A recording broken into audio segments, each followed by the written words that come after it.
ಎಲ್ಡಿರ್ಕಮ್ಮ ಸಾಕು ತಮ್ಮ ಬಾಬಾ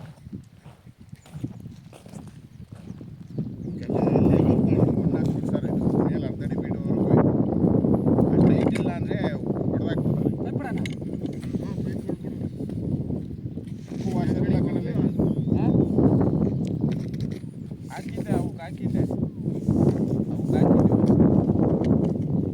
ಇನ್ನೂ 3-4 ಡಜನ್ ಇರುವಾಗಿದ್ದು ವಾಷರು. ಇದು ಒಂದು ವಾಷರ್ ತಗೊಂಡೋಗಿ ಅಥವಾ ಫೋಟೋ ಹೊಡ್ಕೊಂಡೋಗಿ ಬೆಂಗಳೂರಲ್ಲಿ ಆಯಿತು. ಇಲ್ಲೆಲ್ಲ ಸಿಗೋರು ಅಣ್ಣರ ಹತ್ರ ತರಿಸ್ಕೊಡಲ್ಲ ಅವರು ಹಾರ್ಡ್ವೇರ್ ಶಾಪರು ಸಿಗುತ್ತೆ ಅನಿಸುತ್ತೆ. ಎಲ್ಲ ತರ್ಸಾಕ್ತೀವಿ.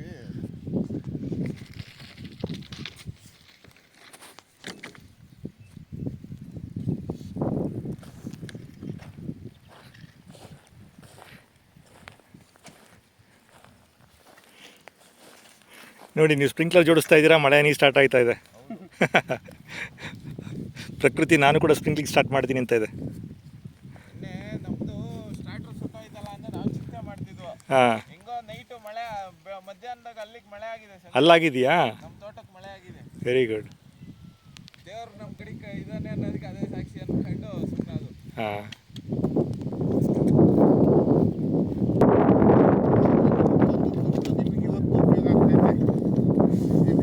ಈ ಪೈಪ್ ತಂದು 2 ವರ್ಷ ಆಯಿತು.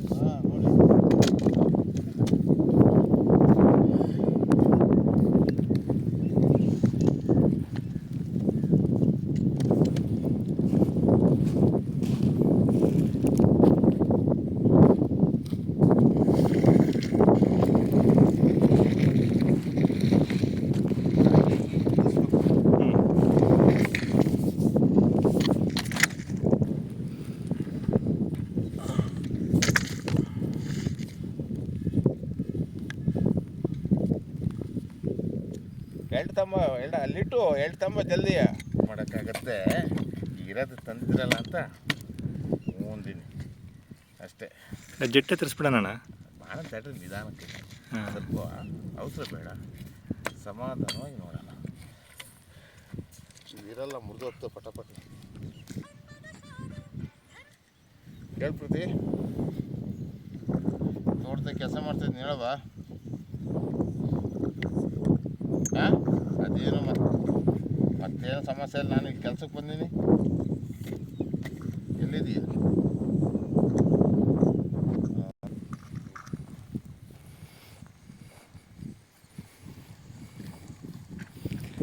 ಅಲ್ಲಪ್ಪ, ಈ ಥರ ನಾವು ಜೋಡಿಸ್ತಾ ಹೋದ್ರೆ ಎಷ್ಟು ಬೇಕು ನಮಗೆ ಸ್ಪ್ರಿಂಕ್ಲರ್ಗಳು? 6 ಎಕರೆ 5 ಎಕರೆಗೆ ನಾವೆಲ್ಲ ಅದಕ್ಕೆ ದೊಡ್ಡದಕ್ಕಿರೋದು. ಇಷ್ಟು ನಿಮ್ಗೆ ಯಾಕೆ ಹೆಲ್ಪ್ ಮಾಡಿ ಬರ್ತದ? ಜೋಡಿಸಿನಕ್ಕೆ ಅಲ್ಲಿಗೆ ಇದೇ ಒಂದು ದೊಡ್ಡ ಸಾಹಸ ಆಗಿಬಿಡುತ್ತೆ. ನಾವು ಏನೋ ಬದಲಾಯಿಸ್ಬೇಕು ಅಂತಂದರೆ.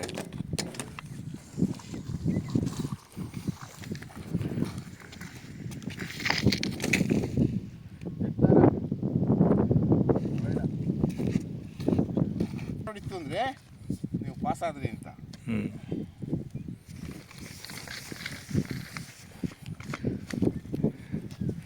ಈ ಸ್ಪ್ರಿಂಕ್ಲರ್ ಏನು ಭಾರಿ ದೂರ ಅವರಿಗೆ ತೆಗಿಯೋದಾಗಲಿ.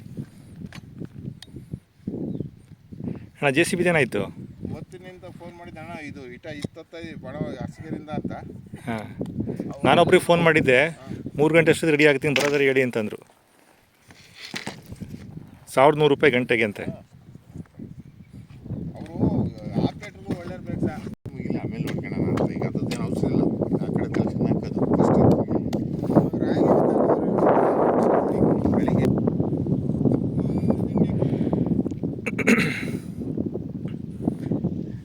ಇದೇ ಮೊದಲ ಬಾರಿಗೆ ಪೈಪ್ಲೈನ್ ಮಾಡಿಸಿದ್ದೀವಿ. ನಮ್ಮ ಬೋರ್ವೆಲ್ಲಿಂದ ನೀರು ಲಿಫ್ಟ್ ಮಾಡಿ ಸ್ಪ್ರಿಂಕ್ಲರ್ ಮೂಲಕ ಅಳವಡಿಸಿ ಜಮೀನಿಗೆ ಹಾಯಿಸ್ತಾ ಇದ್ದೀವಿ. ತುಂಬ ನೆನಪಿನಲ್ಲಿ ಉಳಿಯುವಂಥ ಕ್ಷಣ. Finger crossed. ಮೋಡ ಇಲ್ಲ, ಬಿಸಿಲು ಚೆನ್ನಾಗಿದೆ. ಸೋಲಾರ್ ಮೂಲಕ ಬರ್ತಾ ಇರೋದು, ಹಾಗಾಗಿ ನಮ್ಮ ಪ್ರೆಷರ್ ಕಂಪ್ಲೀಟ್ ಬಿಸಿಲು ಮೇಲೆ ಅವಲಂಬಿತವಾಗಿರುತ್ತೆ.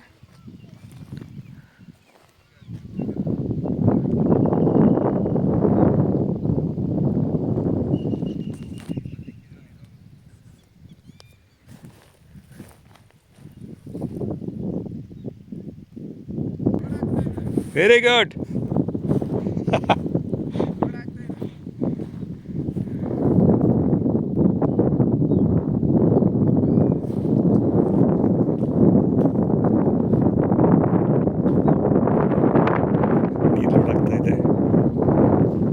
ಬಂತು, ಸೌಂಡ್ ಕೇಳಿಸ್ತಾ ಇದೆ.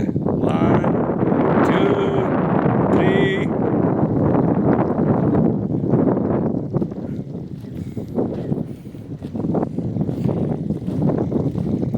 ಜಮೀನಿಗೆ ಮೊದಲ ಹನಿ. ಅಲ್ಲಿ ಎನ್ಕ್ಯಾಪ್ ಹಾಕಿದ್ದೀರಾ?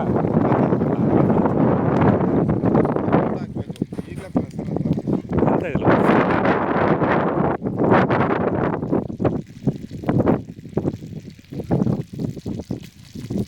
1 2 3 4 5 6, ಲಾಸ್ಟ್ 1 7 ಎಲ್ಲ ಸ್ಟಾರ್ಟ್ ಆಯಿತು.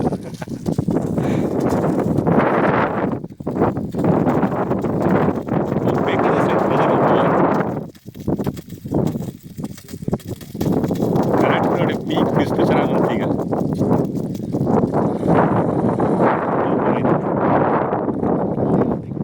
ಕಿತ್ಕೊಂತ ಇಲ್ಲಿ. ಓಕೆ, ಇನ್ನೂ ಕೂಡ ನಾವು ಕಂಪ್ಲೀಟ್ ಮಾಡಿಲ್ಲ, ಜಸ್ಟ್ ಚೆಕ್ ಮಾಡಲಿಕ್ಕೆ ಅಂತ ಪ್ರೆಷರ್ ಹಾಕೊಂಡು ಕಲ್ಲಿಟ್ಟಿದ್ವಿ. ಸೊ ಪ್ರೆಷರಿಂದಾಗಿ ಅಲ್ಲಿ ಕಲ್ಲು ಓಪನ್ ಆಯಿತು.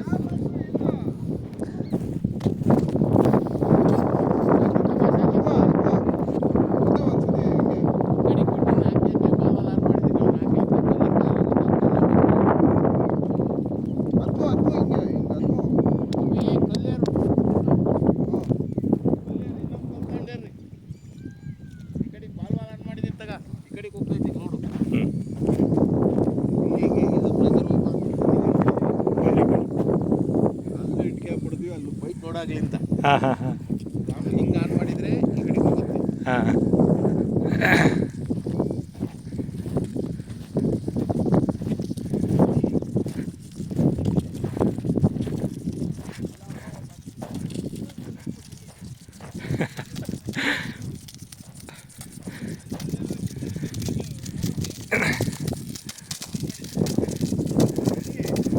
Very nice. Thank you so much ಭಗವಂತ, ಈ ಅವಕಾಶ ನನಗೆ ಮಾಡಿಕೊಟ್ಟಿದ್ದಕ್ಕೆ. Thank you Durgamma. ಸ್ನೇಹಿತರೆ, ಜಮೀನು ತಗೊಂಡು 3 ವರ್ಷ ಆಯಿತು. ಇದ್ರ ಬಗ್ಗೆ ಸ್ವಲ್ಪನೂ ಗಂಧ ಗಾಳಿ ಗೊತ್ತಿಲ್ಲ ನಮಗೆ. ಬೆಂಗಳೂರಿಂದ ಪ್ರತಿ ವೀಕೆಂಡಲ್ಲಿ ಹೊಡ್ಬಂದು ಈ ಜಾಲಿ ಮುಳ್ಳಿನ ಕಾಡನ್ನು ತೆಗೆಸಿ ಇದನ್ನೊಂದು ಸಾಗುವಳಿ ಮಾಡಿ ಹೊಸ್ದಾಗಿಂದ ಪೂರ್ತಿ ಒಂದು ವ್ಯವಸ್ಥೆ ಮಾಡಿ ಸೋಲಾರ್ ಮೂಲಕ ಬಾವಿನಿಂದ ನೀರು ಲಿಫ್ಟ್ ಮಾಡ್ತಾಯಿದ್ವಿ. ಕರೆಂಟ್ ಇಲ್ಲ. ಈಗ ಮೊದಲ ಬಾರಿ ನಿನ್ನೆ ದಿವಸ ಮೈನ್ ಪೈಪ್ಲೈನ್ಸ್ ಫಿಟ್ ಮಾಡಿಸಿದ್ವಿ. ಚೆಕ್ ಮಾಡೋಣಂತ ಸ್ಪ್ರಿಂಕ್ಲರ್ ಇಟ್ವಿ. ಸೋಲಾರ್ ಪ್ರೆಷರ್ ಎಷ್ಟಿದೆ ಅಂತಂದರೆ ಅಲ್ಲಿನೂ ಎಂಡ್ ಪೈಪಲ್ಲಿ ನಾವಿನ್ನೂ ಫಿನಿಷ್ ಮಾಡಿಲ್ಲ, ಜಸ್ಟ್ ಟೆಸ್ಟಿಂಗ್ ಮಾಡ್ತಾ ಇರೋದು. ಆ ಎಂಡ್ ಪೈಪ್ ಕಿತ್ತು ಹೋಗ್ತಾಯಿದೆ, ಹಂಗಾಗಿ ಸ್ಟಾಪ್ ಆಗ್ತಿದೆ. ಇಲ್ಲ ಅಂದರೆ ನಮ್ಮ ಎಫರ್ಟ್ ಪಾಸ್. ಎಂಡ್ ಕ್ಯಾಪ್ ಹಾಕ್ತೀರಪ್ಪ? ಆಫ್ ಮಾಡ್ತೀರಾ? ಫಸ್ಟ್ ಕ್ಲಾಸ್ ಪ್ರೆಷರ್ ಬಿಡಿ ಅಣ್ಣಾಗಾರೆ.